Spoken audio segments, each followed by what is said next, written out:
महाराष्ट्र के मुख्यमंत्री देवेंद्र फडणवीस ने एक बड़ा दावा किया है। सीएम फडणवीस ने कहा है कि बीजेपी और अविभाजित शिवसेना का गठबंधन पहली बार 2014 में केवल 4 सीटों को लेकर टूट गया था, जबकि बीजेपी शिवसेना को 147 सीटें और यहां तक कि मुख्यमंत्री की कुर्सी भी देने को तैयार थी। सीएम देवेंद्र फडणवीस ने यह खुलासा 24 मार्च 2025 को सिक्किम के राज्यपाल ओम प्रकाश माथुर के अभिनंदन समारोह में किया। ये कार्यक्रम मुंबई में था, जहां फडणवीस ने 2014 के महाराष्ट्र विधानसभा चुनाव से पहले बीजेपी और शिवसेना के गठबंधन टूटने की अंदरूनी कहानी को साझा किया है। बीजेपी ने शिवसेना को सीएम पद और 147 सीटें देने का ऑफर किया था। शिवसेना को सीएम, बीजेपी के लिए डेप्यूटी सीएम का ऑफर था। बीजेपी 288 में से 127 सीटों पर चुनाव लड़ने को तैयार थी। उद्धव ठाकरे 151 सीटों की मांग कर रहे थे।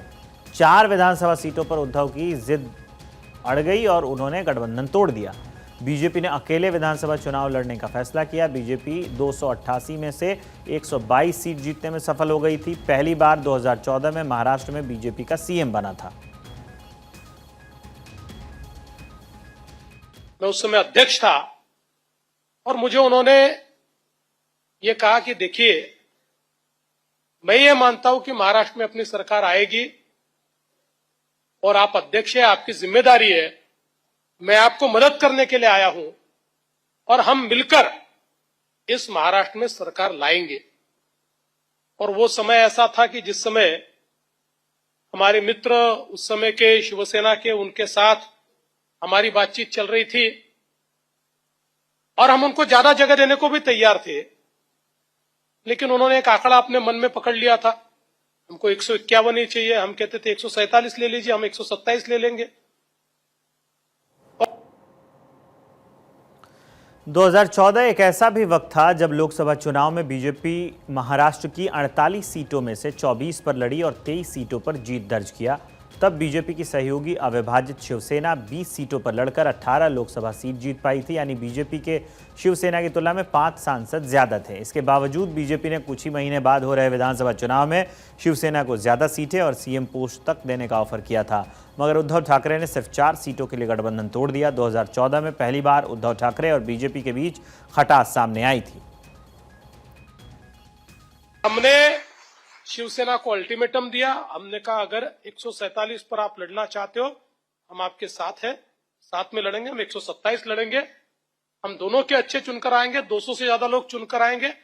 आपका मुख्यमंत्री बनेगा, हमारा उप मुख्यमंत्री बनेगा।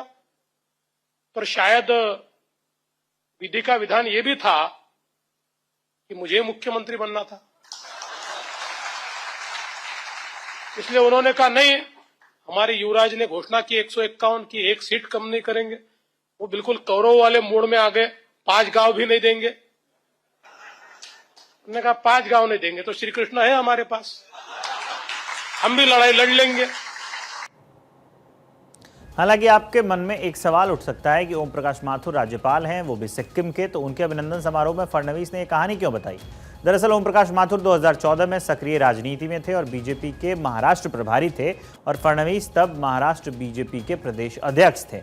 बहरहाल 2019 विधानसभा चुनाव के रिजल्ट्स के बाद जो उद्धव ठाकरे बीजेपी से सीएम पद मांग रहे थे और सहमति नहीं बनने पर बीजेपी से गठबंधन तोड़कर बाद में एनसीपी और कांग्रेस के साथ लेकर मुख्यमंत्री बन गए, क्या अगर उद्धव 4 सीटों के लिए जिद करने की गलती नहीं करते तो 2014 में ही महाराष्ट्र के मुख्यमंत्री बन गए होते? सवाल बहुत लाजमी है। फडणवीस के बयान पर टिप्पणियों पर प्रतिक्रिया देते हुए शिवसेना यूबीटी सांसद संजय राउत ने कहा कि बहुत सी बातें हुई थी। उन्होंने दावा किया कि वरिष्ठ बीजेपी नेताओं ने शिवसेना के साथ गठबंधन तोड़ने की योजना पहले ही बना ली थी। उन्होंने कहा कि फडणवीस तो शिवसेना के साथ गठबंधन बनाए रखने के पक्ष में थे, लेकिन बीजेपी के वरिष्ठ नेता ऐसा नहीं चाहते थे। वहीं देवेंद्र फडणवीस के दावे पर कांग्रेस ने पलटवार किया है। कांग्रेस सांसद प्रमोद तिवारी ने कहा कि बाला साहेब ने ही बीजेपी को महाराष्ट्र में जगह दी, वरना राज्य की सियासत में कांग्रेस और शिवसेना ही मुकाबले में हुआ करते थे।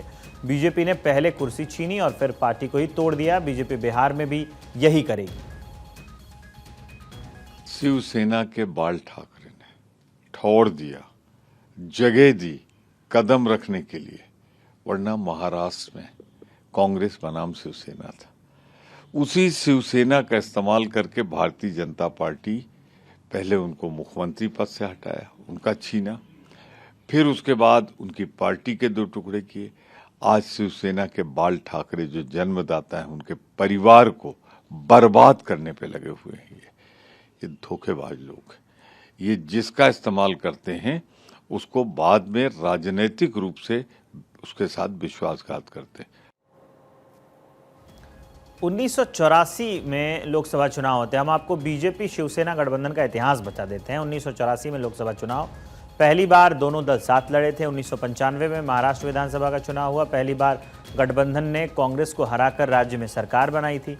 शिवसेना के मनोहर जोशी मुख्यमंत्री बने थे उस वक्त। 2014 विधानसभा चुनाव हुए थे। सीट बंटवारे पर असहमति से दोनों दलों ने अलग अलग चुनाव लड़ा। बीजेपी ने सरकार बनाई, पहली बार बीजेपी का सीएम बना।